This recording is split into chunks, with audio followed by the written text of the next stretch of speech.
Assalamualaikum warahmatullahi wabarakatuh. Halo pemirsa, salam Indonesia. Bertemu kembali dalam Anjang Sana Wakil Rakyat bersama saya Vivi Diarina.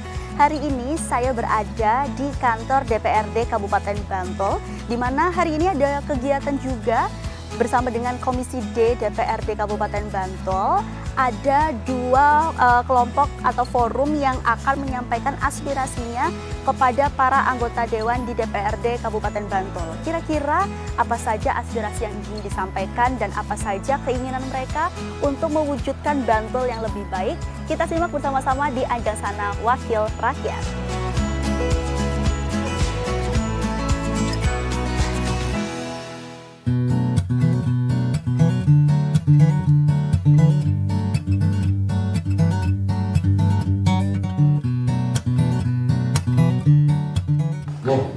Kami ucapkan selamat datang bagi adik-adikku.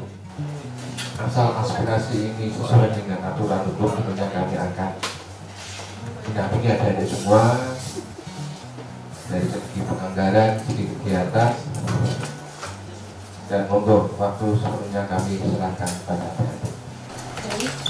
Terima kasih atas waktu yang diberikan, Bapak. Di sini kami salah satunya adalah menjembatani aspirasi dari anak-anak yang mungkin tidak tergabung di forum anak secara luas, anak-anak umum di Kabupaten Bantul yang usianya masih kurang dari 18 tahun kepada Bapak Ibu di pemerintahan terkait. Nah, pada saat ini audiensi di DPRD Bantul yang diterima oleh Komisi D ini juga dalam upaya kami menjadi pelapor sesuai dengan peran kami yaitu 2P yang nantinya kami akan menyampaikan terkait dengan suara-suara anak yang ada di Kabupaten Bantul ini apa saja.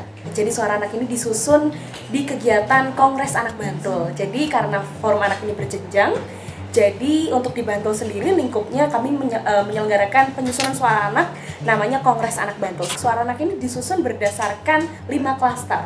Jadi 5 klaster ini sesuai dengan arahan dari Kementerian PPA, ada 54 pasal hak-hak anak, lalu kemudian disusun menjadi 5 klaster. Masing-masing klaster akhirnya akan membahas hak-hak anak yang kemudian dikerucutkan kembali. Itulah goals utama dari suara anak ini adalah meratakan forum anak di tingkat Kapanewon dan Kelurahan.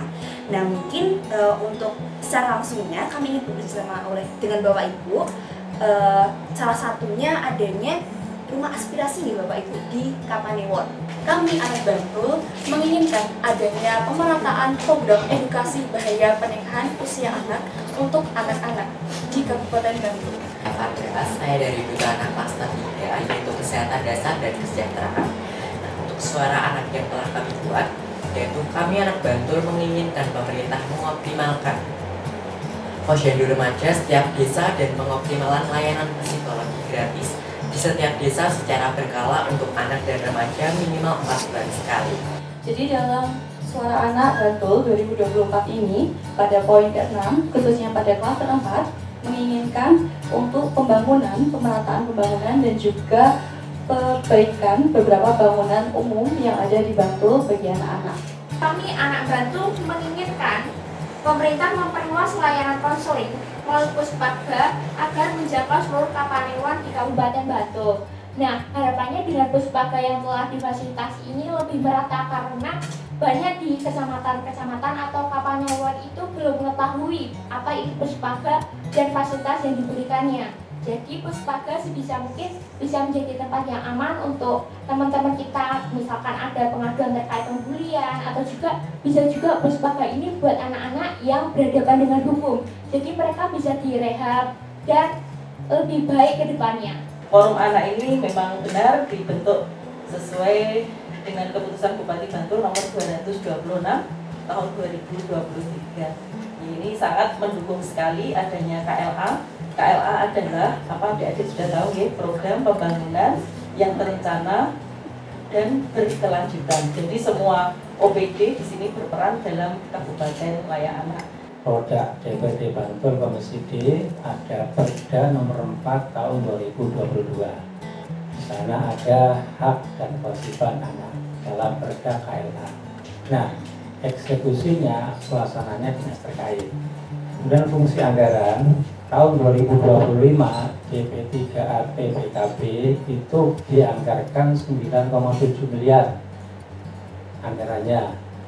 Nah, terkait dengan apa yang disampaikan dari Suara Anak, nanti tolong bisa diterima oleh kami secara resmi, nanti simbolis ya Pak pimpinan, sehingga kemudian nanti juga bisa menjadi bahan rasan-rasan kami di Komisi D DPRD Kabupaten Bantul.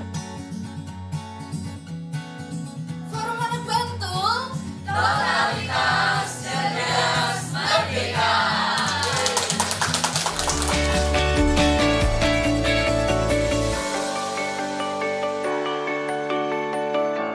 Bapak anggota Dewan yang saya hormati, selanjutnya kami menyampaikan bahwa kronologis kami memohon berkenan untuk audiensi dengan Komisi D karena ada beberapa hal yang kami rasakan di jajaran madrasah dari RA terkait dua fokus yang utama Pak. Yang pertama adalah seperti yang saya sampaikan di handout itu, yaitu adalah Bosda. Awal mula kami mendapatkan BUP itu nominalnya sebesar 500.000 Pak. Nah kemudian dari tahun ke tahun ternyata malah mengalami penurunan. Dari tahun 2022 sampai 2024 ini masih bertahan di angka 278.300 untuk yang MTS Pak. Kemudian keresahan yang paling utama itu terkait dengan insentif untuk GTY, PTY, GTE dan PTT Pak. Itu dari tahun 2015 closing data itu syarat dan ketentuannya yang belum diusulkan adalah yang mempunyai SK terakhir itu 31 Desember 2015. Itu langsung cut off. Nah, setelah tahun itu sampai tahun 2024 ini belum ada lagi pembukaan slot untuk pengusulan penerima insentif yang sudah saya sampaikan di handout itu juga. Nah, kemudian yang di Dikora itu kan untuk insentif itu ada gridnya Pak. Grid itu ditentukan berdasarkan masa kerja. Nah, tetapi di Kemenang itu dipukul rata. Jadi yang masa kerjanya lama dengan yang baru itu sama, terimanya 300.000 rupiah per bulan, diterimakan setiap 3 bulan sekali bulan.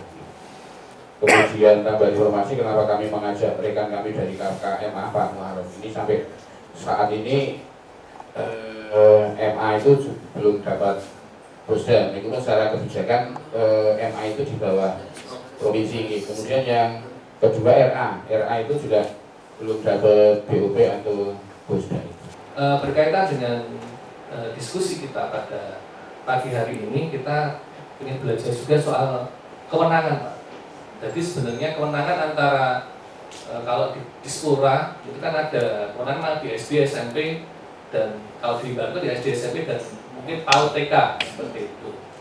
Nah ini sedangkan kalau RA, MI, MTS ini kan ada juga Kementerian Agama. Nah ini sinerginya seperti apa, kewenangannya bagaimana, dan tentang anggarannya seperti apa. Jadi kami juga belum mengerti juga. Jadi dananya selama ini dari Kementerian Keagamaan langsung dari pusat, kemudian di breakdownkan ke MA, kemudian RA, atau kemudian MTS ini, atau kemudian memang ada sumbangsi dari Dikora. Tentu kalau misalnya Bosda BUP mungkin ada sebagian berkaitan dengan, tetapi bagaimana secara postur keseluruhan pembagian antara Kementerian Keagamaan dan Dikora itu yang pertama.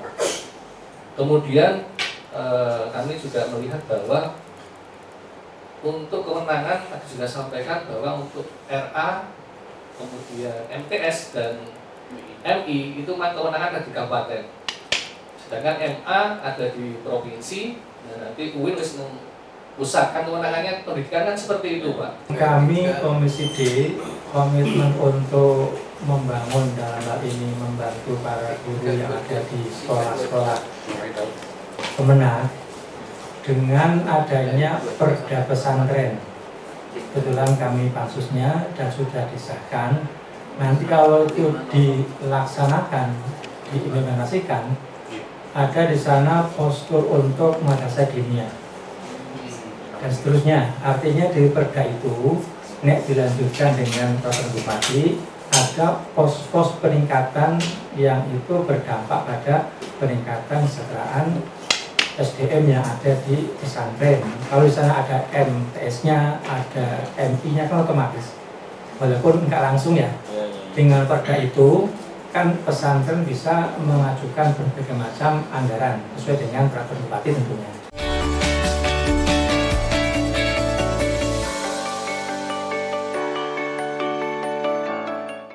Baik pemirsa Anjang Sana, kali ini saya sudah bersama dengan Wakil Ketua Komisi D DPRD Kabupaten Bantul, Bapak Ahmad Agus Sofwan, dan juga ada dari Sekretaris Komisi D DPRD Kabupaten Bantul, Bapak Heri Fahamsyah. Nah, kita tadi sudah melihat ada 2 audiensi yang terselenggara pada hari ini ya, Bapak ya, betul. dari Forum Anak Bantul dan juga dari KMTS gitu ya, Kabupaten Bantul seperti itu. Nah, bisa dijelaskan Bapak dari hasil audiensi yang digelar pada hari ini seperti apa? Monggo. Baik, terima kasih.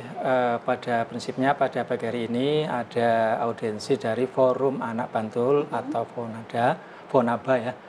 Adik-adik yang tergabung dalam forum ini sungguh sangat kreatif, kemudian sangat mumpuni, dan alhamdulillah ini kebanggaan bagi Komisi D. Dan menindaklanjuti perda yang pernah kami susun di Komisi D juga, yaitu perda tentang Kabupaten Layak Anak, perda nomor 4 tahun 2022. Ternyata sebagian sudah mulai terimplementasikan ya, dengan aktifnya anak-anak tadi. Intinya mereka menyampaikan hak-hak anak yang itu ada di perda, cuma belum sepenuhnya teraplikasikan di Kabupaten Bantul. Oleh karena itu kami sebagai wakil dari anggota DPRD mengajak atau menghimbau kepada dinas terkait untuk lebih serius mengawal perda itu dilaksanakan agar anak-anak mendapatkan haknya yang sudah sangat bagus, hak tentang pendidikan, hak tentang ketika ada masalah dan sebagainya. Artinya hak sangat banyak perlu kita apresiasi dan kita implementasikan dari perda itu. Nah, mungkin Mas Heri bisa nambahkan yang tadi, yang anak-anak yang telah mewakili Bantul ke dunia lain. Monggo. Silakan Pak Heri. Terima kasih. Langsung saja menambahkan apa yang disampaikan Pak Ahmad Agus Sofwan. Jadi dari Forum Anak Bantul itu mereka sudah mengadakan Kongres Anak Bantul. Kemudian output dari Kongres Anak Bantul itu adalah suara anak Bantul. Jadi itu yang disampaikan tadi, beberapa sudah disampaikan Pak Ahmad Agus Sofwan berkaitan dengan banyak hal sebenarnya, karena mereka itu juga membawa klaster-klasternya. Ternyata ada klaster pendidikan, ada 5 klaster, ada klaster pendidikan, kemudian ada klaster tentang kesehatan dan yang lain. Dan ini suatu hal yang luar biasa dan kami dari Komisi D sangat mengapresiasi. Tetapi pada poinnya memang beberapa terkait dengan anggaran yang selama ini memang belum maksimal diusulkan melalui Dinas Pemberdayaan Perempuan, Perlindungan Anak dan Pengendalian Penduduk Keluarga Berencana. Sehingga kemudian ke depan kami juga akan serius terkait dengan penganggaran untuk anak-anak kita dari Forum Anak Bantul. Seperti itu gambaran yang bisa kami sampaikan. Baik, tadi poin-poinnya apa saja Pak yang ingin mereka wujudkan setelah mengadakan audiensi bersama dengan Pak Agus dan juga Pak Heri tadi? Poin-poin pentingnya kami sarankan mereka membuat program ya untuk tahun 2026. Nah, biasanya forum-forum anak itu kan seningnya kelihatannya besok, sekarang ngajukan. Nah, itu kan belum teranggarkan. Nah, kami dorong agar mengajukan program-program sesuai dengan perda itu, kemudian apa yang menjadi minat bakat anak-anak diajukan ke dinas terkait. Dan sebenarnya tidak hanya dinas DP3 BPKB, bisa juga dengan Dispora dan sebagainya, dinas lain, sehingga anak-anak bisa maksimal. Sekali lagi, pengajuannya di tahun 2025 untuk 2026. Nah, ini kalau itu bagus, nanti kita apresiasi, kemudian kita dorong, kita dukung dalam penganggaran di APBD 2026, insya Allah. Karena gini ya, terus terang di dinas DP3 BPKB itu, anggarannya masih sangat sedikit dibanding dinas lain, hanya 9, sekian miliar, padahal tadi anak-anak banyak sekali aktivitas yang bisa didukung melalui anggaran kita. Tapi karena mungkin belum belum aktif, belum banyak komunikasi, juga bagaimana anggaran dan sebagainya, maka perlu ada dorongan dari kita semua, insya Allah. Baik-baik. Tadi kan juga disampaikan bahwanya ini adalah forum anak Bantul, di mana mereka juga menjadi garda gitu kan ya. Bagaimana juga ngelit anak-anak yang ada di Bantul ini untuk bisa sama-sama mengukir prestasi, mengadakan kegiatan yang positif seperti itu di tengah gempuran banyaknya kenakalan remaja saat ini. Nah, kalau mereka nanti aktif itu bisa menjadi kebanggaan kita, anak kita banggakan yang berprestasi, yang soleh-solehal sebagainya. Itu bisa diwadahi dengan kegiatan yang positif ya. Kita kan tahu di Bantul itu kan banyak sekali anak-anak yang mungkin kurang terarah. Lagi ramai juga ya Pak ya. Ini salah satu di antara solusinya dengan mengaktifkan forum-forum ini di masyarakat. Dan juga ngapunten karena tadi juga dengan forum anak Bantul, ke depan dari Komisi D juga kita akan menginisiasi perda pendidikan karakter. Jadi pendidikan karakter ini karena kami melihat salah satu poinnya adalah kemunduran moralitas yang ada di kalangan remaja dan anak-anak. Sopan santunnya, unggah-ungguhnya, dan yang lain-lain ini kan mulai berkurang. Maka kami kemudian juga kami sampaikan ke forum anak Bantul tadi itu, apa yang kemudian sebenarnya karakter apa yang ingin mereka ada di dalam jiwa itu. Karena ngapunten kalau kita melihat perda pendidikan karakter di Indonesia, ketika kami searching di beberapa di Indonesia itu baru ada 4 di kabupaten kota, baru ada di Kulon Progo, kemudian di Purbalingga, kemudian kota Pontianak, sedangkan sama kota Salatiga, sedangkan yang lain belum ada. Tetapi itu pun masih berbicara tentang secara nasional, budi pekerti secara nasional. Nah, kita dari Komisi D ke depan budi pekerti pendidikan karakter yang kami inginkan adalah mewadahi semuanya, baik itu pendidikan nasionalnya ada, muatan lokal kaitannya dengan unggah-ungguh dan moralitas budi pekertinya ada, tata krama, kemudian ada juga nilai-nilai agama. Jadi ini yang kemudian menjadi terobosan dan mungkin ini akan menjadi satu-satunya perda pendidikan karakter yang ada di Indonesia. Nah, nanti Kabupaten Bantul bisa menyusul ya perda tersebut seperti itu. Sudah kita agendakan di tahun 2025. Ini kita membahas perda pendidikan karakter. Dan di antara serangan pansus, kebetulan saya ketuanya, Pak Heri wakilnya. Nanti dari sekian proses itu akan kita libatkan forum anak Bantul untuk menyusun bersama bagaimana minta masukan dan sebagainya dari forum anak Bantul nanti. Nah, ini dia tadi harapan juga ya bagi klub ini kita akan membuat, sudah ada pansusnya, akan membahas, lalu nanti dalam agendanya kita akan melibatkan mereka agar lebih banyak masukan-masukan, lebih memperkaya perda yang kita buat nanti. Karena mereka yang ngelakoni, Pak. Iya benar. Objeknya. Betul sekali. Dan nantinya seperti apa harapan kedepannya? Ada Fonaba, ada DPRD Bantul, dan juga ada pemerintah Kabupaten Bantul. Nanti bagaimana sinerginya untuk bisa membentuk terutama dalam pendidikan karakter bagi anak-anak di Kabupaten Bantul ini sendiri, Pak? Ya, kita harapkan dari DPRD membuat peraturan daerahnya ya, legislasinya, peraturannya, kemudian nanti dengan tentu peraturan bupati, terus dinas melaksanakan sesuai dengan peraturan yang berlaku. Nah, anak-anak mereka sebagai objek sekaligus subjek juga, biar merasa bagaimana Bantul yang menjadi milik mereka masa akan datang, insya Allah. Dengan pedoman yang sudah kita buat dalam perda tadi, menjadi rule untuk melangkah ke depan. Tentu harapan dengan adanya perda ini nanti anak-anak bisa mengadakan berbagai macam aktivitas dan terarah sesuai dengan peraturan yang kita buat tadi. Pak Heri mungkin menambahkan juga? Ya, pada prinsipnya sekali lagi karena memang kita urgent sekali terkait dengan pendidikan karakter ini karena kami melihat sekali lagi ya kemunduran moralitas anak-anak kita itu, maka kami ingin mendengar masukan betul karena sekali lagi mungkin dalam bulan ini atau bulan depan kita sudah membahas perda ini. Maka kemudian kita akan meminta masukan baik dari Fonaba, dari guru dan yang lain-lain. Jadi agar kemudian nanti perda ini betul-betul mempunyai muatan lokal yang luar biasa berkaitan dengan tata krama dan unggah-ungguh maupun juga dari sisi agama dan juga dari sisi nasionalnya seperti itu. Nah, nanti implementasinya kami harapkan ini bukan sekedar cuma pendidikan, tetapi ini adalah menjadikan suatu pembiasaan atau habit. Jadi kalau kemudian ini sudah menjadi tata krama, unggah-ungguh muatan lokal itu kemudian budi pekerti nasional, kecintaan tanah air, ini menjadi suatu habit anak-anak.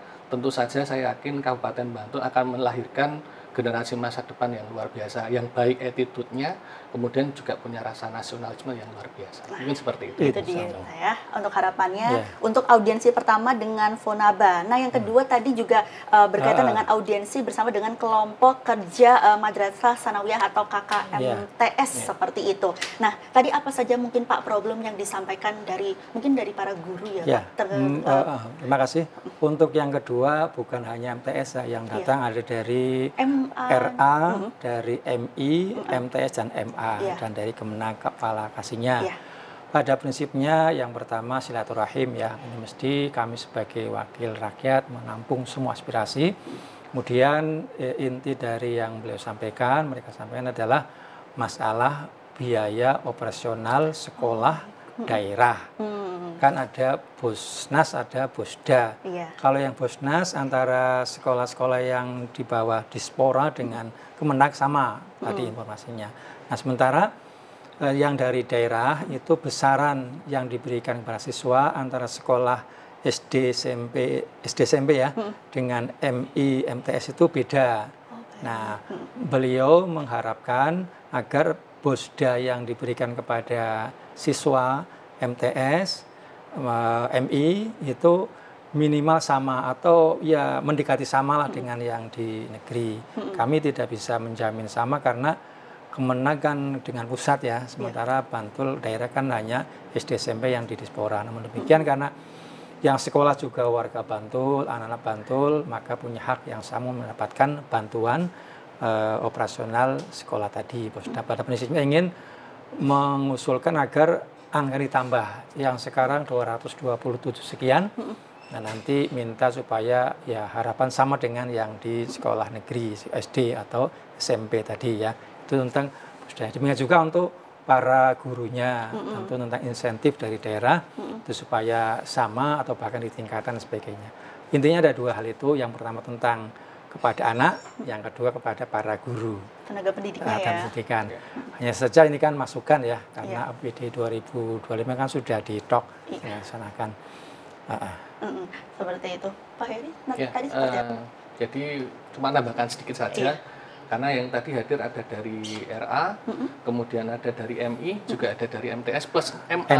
Nah, tadi juga kami sampaikan bahwa MA ini kalau berdasarkan kewenangan kami, ibaratnya kan pendidikan dasar SD, SMP dan PAUD itu kan memang kewenangan ada di kabupaten. Sedangkan MA ini kan kewenangannya ada di provinsi. Sehingga kemudian kami sampaikan nanti kita akan mencoba berkomunikasi dengan dinas dengan DPRD provinsi tentu saja yang dengan Komisi D juga. Sehingga kemudian ini tolonglah nanti karena mereka juga cuma talang atur saja tadi menyampaikan, sehingga kemudian nanti akan kita komunikasikan dengan DPRD provinsi juga agar kemudian mereka bisa beraudiensi juga dengan provinsi. Kemudian hal lain memang kami sampaikan masalah penganggaran tadi Pak Agus Sufan sudah sampaikan bahwa ini kan usulannya adalah penambahan untuk Bosdanya. Nah, tetapi karena anggaran ini sudah diketok dan disahkan APBD 2025 malam Kamis kemarin ya.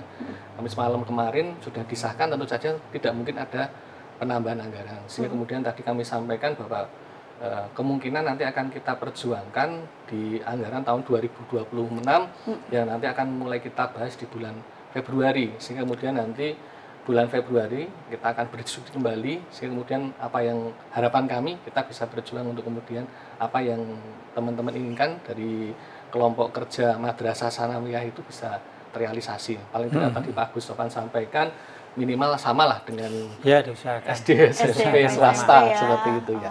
Itu sama-sama warga Bantul. Dan tak tambahkan Mbak ya, sebenarnya peluang khususnya pesantren ya, yang di sana juga ada MI-nya, ada MTS, ada MA.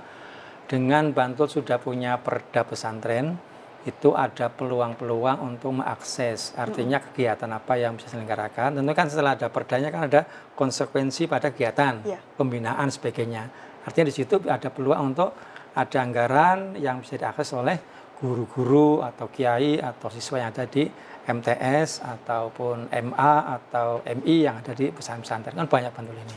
Jadi ada peluang itu. Kemudian di Kesra juga ada hibah tempat ibadah. Nah, kan banyak pesantren ataupun MA, MTS yang bisa mengakses anggaran dari APBD melalui hibah yang di Kesra itu dan sebagainya. Artinya tidak hanya BOS saja yang diakses, yang untuk kalangan pesantren atau MTS MA tadi. Oke, itu tambahannya. Oke, baik. Tadi kan jangka waktu terdekatnya adalah nanti Februari akan membahas lagi ya Pak ya untuk anggaran 2026. Betul. Setelah itu apa saja yang ditampung di DPRD Kabupaten Bantul ini sendiri untuk tadi setelah audiensi dengan KKMT ini sendiri Pak? Ya, Apa saja tadi yang akan dilakukan lagi seperti itu? Ya, kita sudah ada data-data ya, nanti kita lebih lengkapi lagi bahwa minimal misalnya untuk BOSDA sekian, untuk guru dan sebagainya sekian. Nah, kita palingnya disampaikan ketika pembahasan di KPS, terutama kaitan dengan anggaran yang diajukan oleh Dispora. Ya, misalkan ada BOSDA yang dialokasikan berapa. Nah, selama ini memang yang banyak kita bahas sekolah-sekolah yang ada di Dispora tadi, SD, SMP. Sementara yang kemenangan karena kewenangannya ada di pusat ya, sehingga jarang kita detail membahasnya. Baik, siap. Nanti harapan kedepannya setelah ada pertemuan tadi yang kedua KKMT ini sendiri, harapannya nanti seperti apa ke depan dan diharapkannya setelah ada nanti ya anggaran yang mungkin ditambahkan, terutama untuk kesejahteraan para tenaga pendidik hingga anak-anak juga, harapannya dari Dewan sendiri seperti apa Pak? Harapannya ada keadilan antara yang ada di Kemenak dengan yang ada di Dispora, yang sekolah itu SD, SMP ya. Karena yang sekolah juga sama semua warga Bantul, gurunya juga warga Bantul, sehingga mekanisme seperti apa supaya dibuat agar ada, ya jangan terlalu terlalu jomplang bahasanya antara yang di SD sekian, di M sekian, dan paling enggak ada kesamaan agar ada gitu kesetaraan, ada rasa keadilan lah sama semua warga Bantul dan sebagainya, sehingga bisa sinergi atau sama-sama membangun Bantul agar lebih baik lagi. Oke, baik. Pak Heri menambahkan? Ya, pada prinsipnya sama. Jadi kita muara dari ini adalah soal bahwa kita harus ada kesetaraan soal pendidikan ya. Jadi kita harapan kami memang ada keadilan tadi itu terkait dengan anggaran tadi, jangan dibeda-bedakan lagi antara itu sekolah negeri, sekolah swasta, atau kemudian sekolah MA, atau kemudian sekolah yang bermuatan keagamaan. Karena saya berpikir seperti ini, bahwa justru yang keagamaan ini punya nilai tambah yang lain dibandingkan yang lain. Karena kita melihat sekarang ini, kalau kami melihat TPA ya, muatan agama di anak-anak kita itu sangat kurang sekali, sehingga kemudian tadi itu bicara tentang moralitas tadi ini kan sekali lagi agak menurun, sehingga kemudian malah justru MA ini adalah suatu hal yang sekolah berbasis keagamaan ini justru menjadi terobosan, dan ini mungkin malah bisa menjadi sebuah jawaban bahwa nanti ke depan pendidikan karakter yang bermuatan agama ini bisa menyelamatkan dan bisa menjadi daya dukung terkait dengan pendidikan anak di Kabupaten Bantul. Seperti itu gambaran kami. Nah, itu dia tadi. Nah, semoga saja kedua aspirasi yang disampaikan dari Forum Anak Bantul dan juga dari KKMT yang sudah disampaikan kepada Komisi D pada hari ini juga nantinya bisa terrealisasikan, dan bagaimanakah kerjasamanya nanti akan dibentuk juga dari DPRD Kabupaten Bantul, pemerintah Kabupaten Bantul, dan juga pihak terkait agar ini juga menjadi keselarasan, kesinambungan, dan bisa diwujudkan untuk Bantul yang lebih baik seperti itu. Baik. Nah, terima kasih sekali Pak Agus, Pak Heri, selamat melanjutkan aktivitas kembali, dan semoga saja informasi ini juga bisa bermanfaat bagi masyarakat, terutama yang berada di Kabupaten Bantul. Nantinya kalau misalnya ada inspirasi atau aspirasi lainnya, juga bisa disampaikan ke Komisi D seperti itu. Tergantung nanti bidangnya seperti apa ya Pak ya. Baik, dan pemirsa jangan kemana-mana, tetap di Anjang Sana, Wakil Rakyat. Ada beberapa poin penting yang disampaikan sebagai aspirasi mereka kepada para anggota Dewan, terutama di Komisi D DPRD Kabupaten Bantul, dari Forum Anak Bantul dan juga dari KKMT. Semoga saja apa yang menjadi aspirasi mereka ini bisa mewujudkan masyarakat Bantul lebih sejahtera, terutama untuk anak-anak di Kabupaten Bantul, yang juga bisa mewujudkan pendidikan karakter mereka. Usai sudah perjumpaan kita dalam Anjang Sana Wakil Rakyat episode kali ini, semoga juga bermanfaat untuk pemirsa semuanya. Akhir kata, saya Visintia Rina pamit undur diri. Terima kasih. Wassalamualaikum warahmatullahi wabarakatuh dan salam Indonesia.